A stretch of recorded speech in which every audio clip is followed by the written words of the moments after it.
आपके जीवन में भी ऐसा समय आया होगा जब आपको लगा होगा कि मैंने तो तीखा मोड़ समझ के ब्रेक मारी थी, लेकिन यह तो परमेश्वर की मैं एक्सीडेंट से बच गया।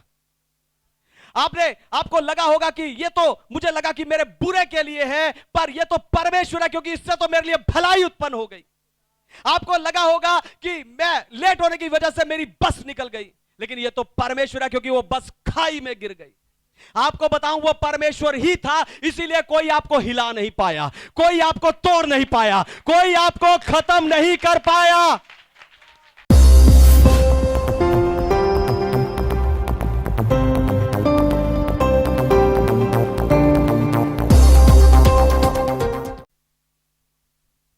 हालेलुया। तो आए आज के वचन में चलें, पवित्र शास्त्र बाइबल से आज का संदेश सुने। आज का संदेश है परमेश्वर ही को थाम लो। परमेश्वर ही को थाम लो। मेरे साथ निकालिए उत्पत्ति की पुस्तक 32 अध्याय और 26 वचन। Book of Genesis chapter 32 verse 26। तब उसने कहा, मुझे जाने दे, क्योंकि भोर होने वाला है। याकूब ने कहा, जब तक तू मुझे आशीर्वाद ना दे, तब तक मैं तुझे जाने ना दूंगा। आमीन। परमेश्वर के नाम की महिमा हो।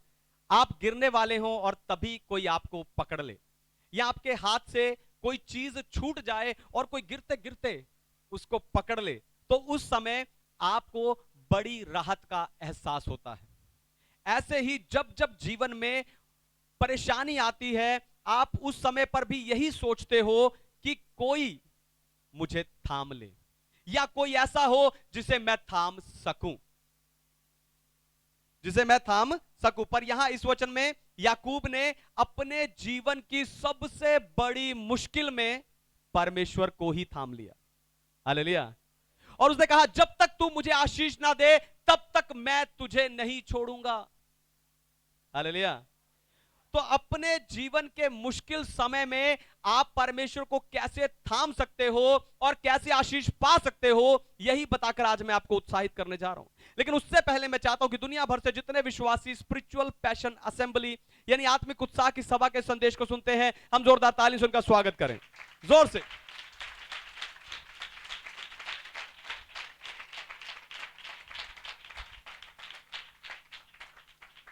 परमेश्वर ही को थाम लो। पहली बात, मुश्किल आपके दूसरे या छुपे रूप को प्रकट करती है। मुश्किल आपके छुपे या दूसरे रूप को प्रकट करती है। मेरे साथ निकालिए उत्पत्ति की पुस्तक, उसका 4 अध्याय 8 वचन। Book of Genesis chapter 4 verse 8। तब कैन ने अपने भाई हाबिल से कुछ कहा, और जब वे मैदान में थे, तब कैन ने अपने भाई हाबिल पर चढ़कर उसे घात किया। आमीन। परमेश्वर के नाम की महिमा हो। हर व्यक्ति के दो रूप होते हैं। हालेलुया।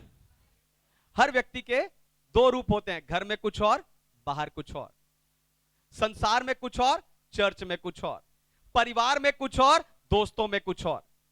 पर आपको बताऊं, यह दोहरा रूप तब तक ही सही चलता है जब तक कोई मुश्किल ना आ जाए। और जैसे ही जीवन में कोई मुश्किल आती है, तो वो आपका दूसरा रूप एकदम से बाहर आ जाता है, और आपके अपने दोस्ती और अपने घर के लोग ही कह देने लगते हैं कि मैं तुझे 12 साल से जानता हूं, पर तेरा ये रूप कभी नहीं देखा। हालेलुया। ऐसे ही अगर किसी ने आपके साथ बुरा किया हो, तो आप उससे नाराजगी दिखाते हो कि मैं तुझसे नाराज हूं। आप अपनी नाराजगी उस पर जाहिर करते हो, उसे गुस्सा करते हो, और फिर वो व्यक्ति भी क्या करता है, सामने से चुप रहता है। उसे पता मेरी गलती है, मैंने बुरा किया है, और वो सामने से चुप रहता है। आपके सामने आंखें भी नहीं उठाता, बिना बोले ही काम कर देता है। यानी वो आपको सोबर बन के दिखाता है, और आपको लगने लगता है कि ये बंदा बदल गया।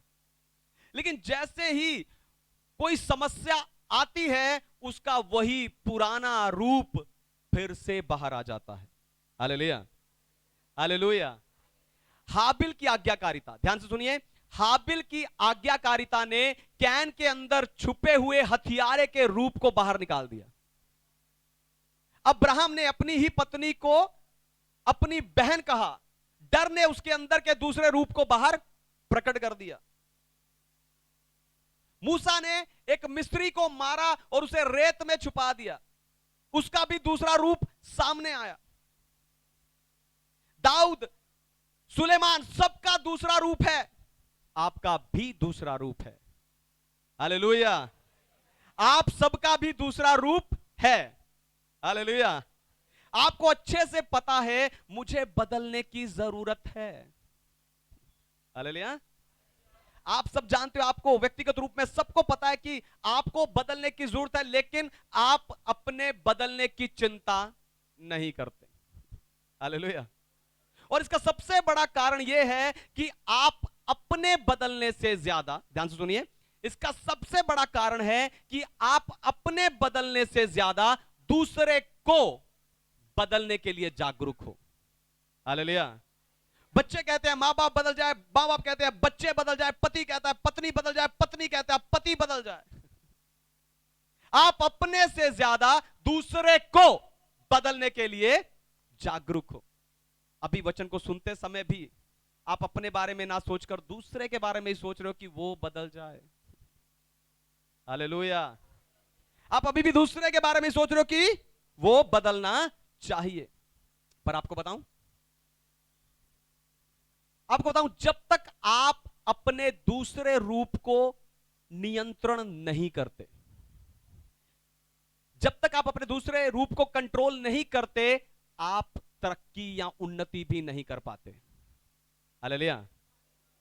ध्यान से सुनिए, दोबारा सुनिए, जब तक आप अपने छिपे, अपने दूसरे रूप को कंट्रोल नहीं करते, तब तक आप आगे भी नहीं बढ़ पाते। हालेलुया। आप अपने एक ही रूप को देखते रहते हो। ओ मेरे प्रचार की तारीफ हो रही है, ओ मेरी आवाज की तारीफ हो रही है, मेरी प्रार्थना से काम हो रहा है, मेरा वरदान काम कर रहा है, मैं आत्मा में बढ़ रहा हूं, अब तो मेरी समस्या चली जाएगी। समस्या जाएगी तो बाद में, पहले यह सोचो कि वो समस्या आई क्यों है। आपके समस्या का असली कारण आपका दूसरा रूप है। हालेलुया। आपकी समस्या का असली कारण आपका छिपा हुआ दूसरा रूप है। शैतान बार बार उसी रूप को निकालने के लिए, ध्यान सुनिए, उसी रूप को निकालने के लिए शैतान बार बार आपके जीवन में समस्या को लेकर आता है। हालेलुया। आपके उसी छिपे हुए, उसी गुप्त रूप को निकालने के लिए, उसी दूसरे रूप को निकालने के लिए शैतान बार बार आपके जीवन में समस्या को लेकर आता कि वो रूप बाहर आए और वो आपको उठाकर वापस वही फेंक देता है जहां से आप उठे थे। हालेलुया। हालेलुया। इसलिए समस्या को कंट्रोल करने से पहले, अपनी नाव को कंट्रोल करने से पहले, अपने दूसरे रूप को कंट्रोल करो। हालेलुया। अपने अंदर छिपे गुप्त दूसरे रूप को आपको नियंत्रण करना है। हालेलुया। परमेश्वरी को थाम लो। दूसरी बात, मुश्किल से निकलने के लिए लंबे समय तक चलने वाला विश्वास चाहिए। मुश्किल से निकलने के लिए लंबे समय तक चलने वाला विश्वास चाहिए। पढ़िए याकूब की पत्री अध्याय 1 वचन 3, epistle of James chapter 1 verse 3। यह जानकर कि तुम्हारे विश्वास के परखे जाने से धीरज उत्पन्न होता है। हालेलुया। परमेश्वर के नाम की महिमा। तो आपको बता दूं कि इस पत्री को लिखने वाला याकूब और जिस याकूब ने परमेश्वर को पकड़ लिया वो याकूब दोनों अलग हैं। हालेलुया। इसलिए तो मुश्किल से निकलने के लिए आपको क्या चाहिए? लंबे समय तक चलने वाला विश्वास चाहिए।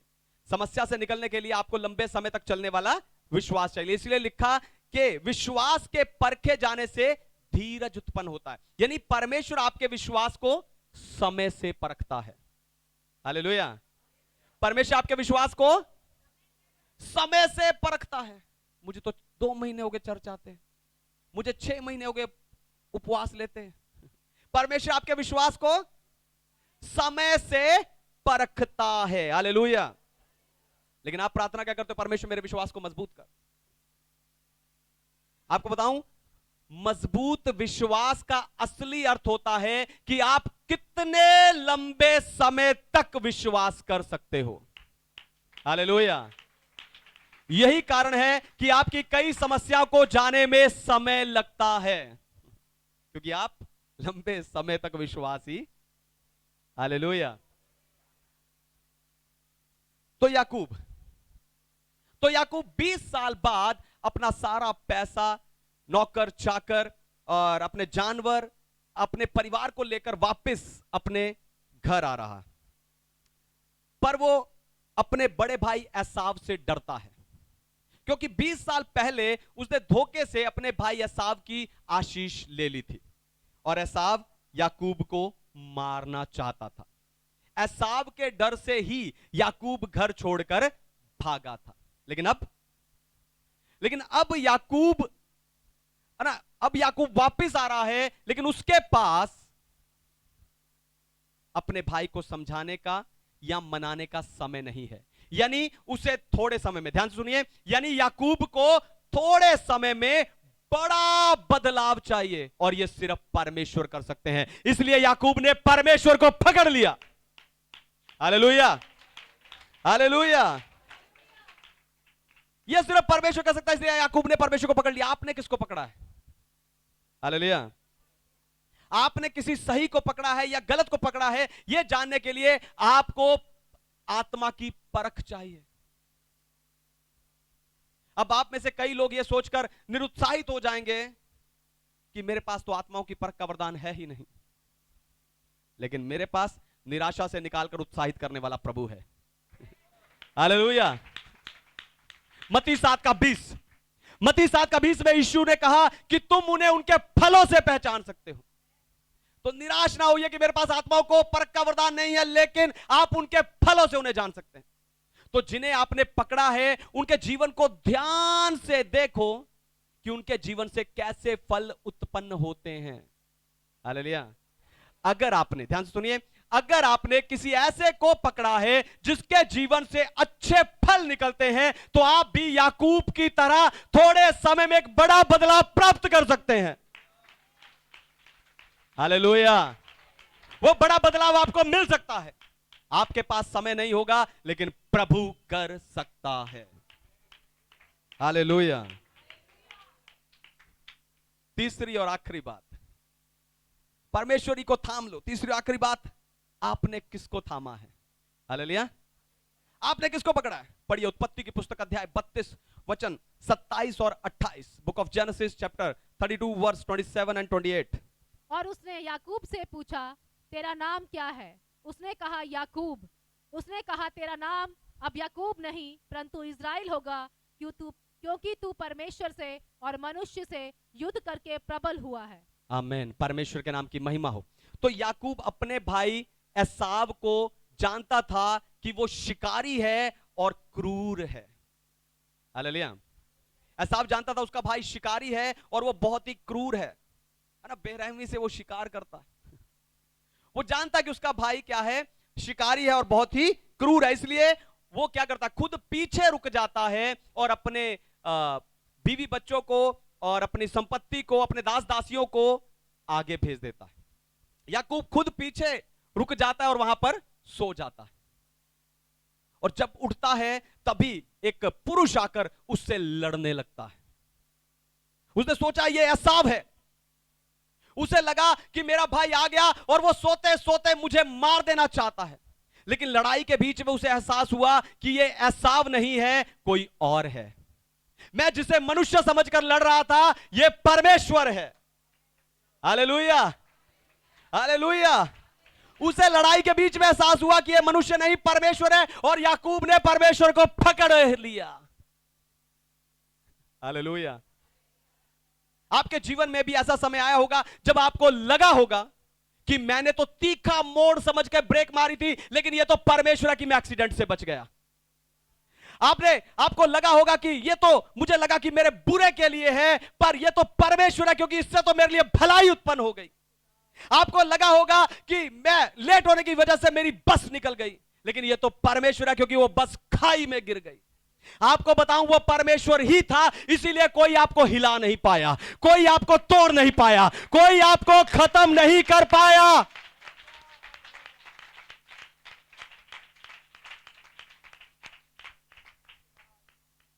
उसने परमेश्वर को पकड़ लिया और परमेश्वर ने उससे पूछा, तेरा नाम क्या है? उसने कहा, जब तक तू मुझे आशीष ना दे तब तक मैं तुझे जाने नहीं दूंगा। परमेश्वर ने कहा, तेरा नाम क्या है? उसने कहा ये जान पहचान बढ़ाने का समय नहीं है, मैं तुझे तब तक नहीं छोड़ूंगा जब तक तू मुझे आशीष ना दे दे।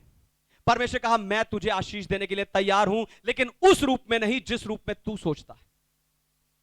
मैं तुझे कुछ देकर, ध्यान सुनिए, मैं तुझे कुछ देकर आशीष नहीं करना चाहता, मैं तुझे कुछ बनाकर आशीष करना चाहता हूं। हालेलुया। मैं तुझे कुछ देकर नहीं, मैं तुझे कुछ बनाकर आशीष करना चाहता हूं। इसलिए तेरा नाम आज से याकूब नहीं पर इज़राइल होगा, और जब तू इज़राइल होगा वो तेरा नया वर्जन यानी नया रूप होगा। Hallelujah, hallelujah. आपको बताऊं, आपका भविष्य, ध्यान से सुनिए, आपका भविष्य इसी नए और पुराने के युद्ध पर टिका है। हालेलुया। आपका भविष्य इसी नए और पुराने के युद्ध पर टिका है। याकूब सारी रात लड़ा। हालेलुया। याकूब सारी रात लड़ा, पता क्यों? क्योंकि याकूब को यानी पुराने को कंट्रोल करने में समय लगता है। हालेलुया। याकूब सारी रात लड़ा क्योंकि याकूब को पुराने को कंट्रोल करने के लिए समय लगता है। अगर आज आप अपने पुराने जीवन को, अपने पुराने कामों को, अपने पुराने व्यक्तित्व को कंट्रोल करके नई सृष्टि बन जाए तो कल आपके लिए नया दिन होगा, कल आपके लिए नई सुबह होगी और आपका अच्छा भविष्य होगा।